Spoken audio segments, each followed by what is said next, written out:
이렇게 보시면 투명한 뚜껑이 움직입니다. 보이시려나 모르겠어요? 잘 보이시려나 모르겠어요? 요것도 한번 열어볼까요? 요거를 이렇게 누르면 이렇게 열리는 거죠. 그래서 뚜껑을 닫으면 띵 소리가 나면서 닫힙니다.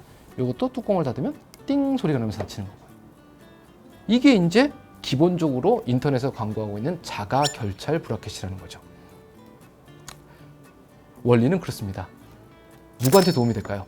1번 치과 의사가 이거를 일일이 하나씩 다 띄어서 안 묶어도 뚜껑을 띵띵띵띵띵 닫으면 돼요. 치과 의사가 편합니다. 그 다음번에 이렇게 생긴 철사 꼬다리가 집에 가서 잘못하다가 이렇게 풀려서 나오면 이거 찔려요. 그러니까 환자 입장에서도 이렇게 찔리거나 이런 위험 요소가 좀 줄어드니까. 그 다음에 테두리에 이렇게 지저분한 철사나 고무줄이 안 들어가니까 이 닦기도 좀 편할 거고. 이런 장점들이 좀 있습니다. 치료에 실제 장점이 있느냐? 마찰력을 줄여야 할 만한 절대적인 이유가 있을 때는 일부 도움이 된다고 그럽니다.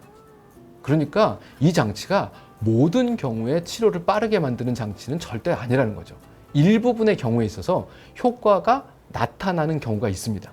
그런데 그냥 일반적으로 쓰는 장치, 그 다음번에 꼭 필요한 경우에 이 장치를 썼을 때는 효과가 있을 것 같다. 그럴 때는 여기엔 이 장치, 여기엔 조 장치. 이렇게 사실 의사가 치료의 도구를 선택해서 사용하는 것이 맞는데, 현재는 환자가 인터넷에서 보고 와서 여기는 그거 해요? 이거는 치료 도구입니다. 물론 치료 도구의 효율성과 달리 신미성에 따라서 나는 투명한 걸 붙이고 싶어요. 그러면 이 투명한 장치는 원가 자체가 좀 더 비싸요. 그러니까 추가 비용이 있을 거예요. 이런 얘기를 할 수는 있지만 실제로 치료 효율성에 미치는 거나 그 치과에서 치료를 잘하느냐 못하느냐가 결코 무슨 교정 장치를 쓰느냐에 따라 달려있다는 건 그건 잘못된 거라는 거죠. 자, 이렇게 생긴 놈을 이에 붙였어요. 그러고 났더니 이 이빨이 쫙 철사를 타고 배열이 되는데 어느 놈은 머리통이 크고요. 어느 놈은 작아요. 그러면 똑같은 교정장치 붙여놓으면 머리통 크기에 따라서 이들이 똑바로 쓰는 게 아니고 오히려 더 삐뚤어집니다.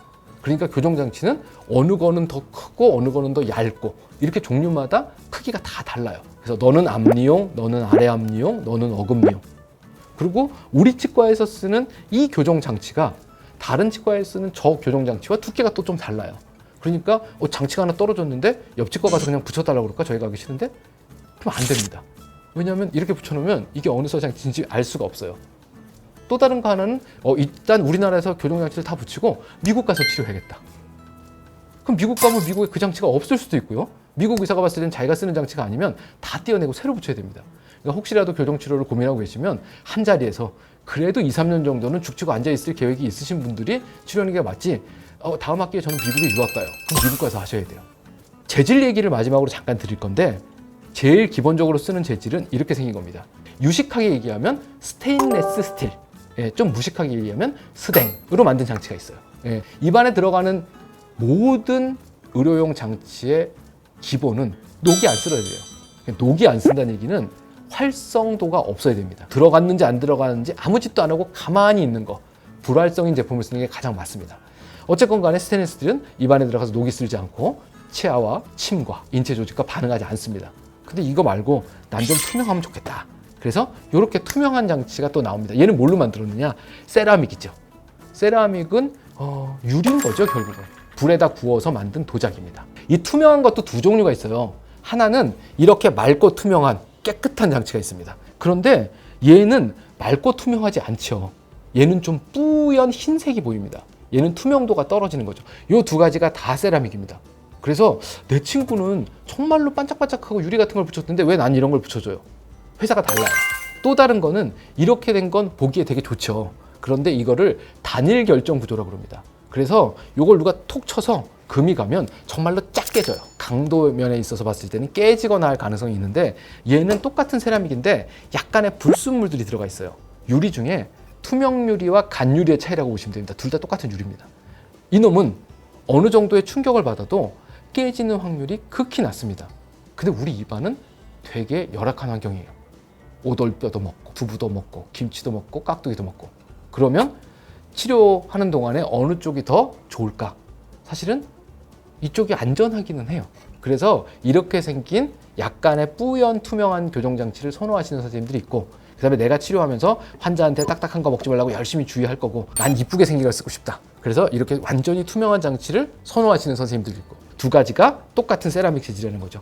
마지막 하나는 안 가져왔는데 금입니다. 얇게 금으로 도금한 거. 옛날에는 맥기라고. 사실은 이 빨간색과 금색은 기가 막히게 어울리는 아름다운 조합이라고 얘기를 합니다. 그래서 빨간 립스틱을 가진 아름다운 입술의 금색 교정장치. 이 기가 막히게 이쁜데 저만 이쁜가 봐요.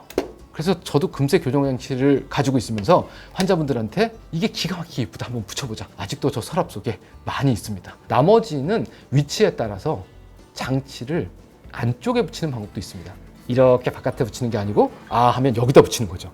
이거를 혀 있는 쪽에 붙인다고 해서 설측 교정이라고 얘기하는 거죠. 우리 이가 정말로 가지런해 보이지만 실제로 이들은 요게 위에 앞니는 뿌리가 이렇게까지 뻗어지게 뒤로 들어가 있고 앞에 나와 있어요.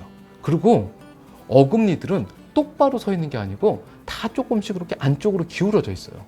그래서 보시면 치아들이 똑바로 서 있는 게 아니고 이런 형태로 다 뿌리 각도가 다르게 있는 거죠. 디디디디디디. 그렇죠? 예. 교정 장치를 알맞게 제자리에 다 붙이면 실제로 이가 똑바로 쓰는 게 아니고 겉에 부분에선 바로 쓰는 것처럼 보이지만 뿌리의 경사도라든가 각도들이 올바른 위치에, 해부학적인 위치에 놓이게 된다는 겁니다. 실제로 브라켓은 나름대로 중요한 도구예요. 하지만 이 일일이 개개인의 차이에 따른 뿌리의 각도, 경사도 뭐 이런 것들을 조절하기 위해서는 가장 중요한 건 의사의 능력입니다. 그리고 의사가 얼마나 꼼꼼하느냐. 교정장치를 다 붙였지만 해부학적으로 치아의 머리와 뿌리의 경사도가 다른 치아들도 있어요. 크기가 다른 것들도 있고. 그러니까 필요한 경우에 있어서는 교정장치를 떼서 다시 붙이고 철사를 또 꼬부려서 그 치아만 특별히 움직여주고 이런 세세한 일들을 하는 게 실제로 교정치료의 성공률을 높이는 혹은 성공의 완성도를 높이는 일이라고 볼 수 있는 거죠. 그래서 치료가 빨리 끝나는 게 좋은 게 아니고 어떻게 보면 교정과 의사 혹은 모든 치과 의사가 환자분이 보시기엔 참 마음에 드는 것처럼 보이겠지만 내 마음에 안 들어. 그러니까 더 해야 돼. 우리 한 달만 더 하자. 혹은 석 달만 더 하자. 이렇게 환자를 설득해서 치료의 완성도를 높이려고 노력하는 선생님들이 훨씬 더 좋은 선생님일 수 있다라는 생각이 듭니다. 교정치료 관련돼서는 할 얘기가 정말 많이 있습니다. 궁금한 거 댓글로 달아주시고 다음번에는 교정용 철사는 도대체 어떤 특성을 갖고 있느냐, 도대체 이 의사가 내 입안에 오늘 무슨 철사를 집어넣은 거고 이 철사를 위해서 내 이는 얼마나 움직일 건가, 이런 것들을 한번 살펴보고요. 그 다음에 이를 움직이는데 철사 외에 어떤 다른 도구를 쓰나. 제일 흔한 게 고무줄이죠. 그래서 고무줄의 종류는 뭐가 있나, 스프링은 뭐가 있나, 이런 잡다구리한 교정치료할 때 쓰는 힘을 내는 도구에 대해서 한번 알아보도록 하겠습니다.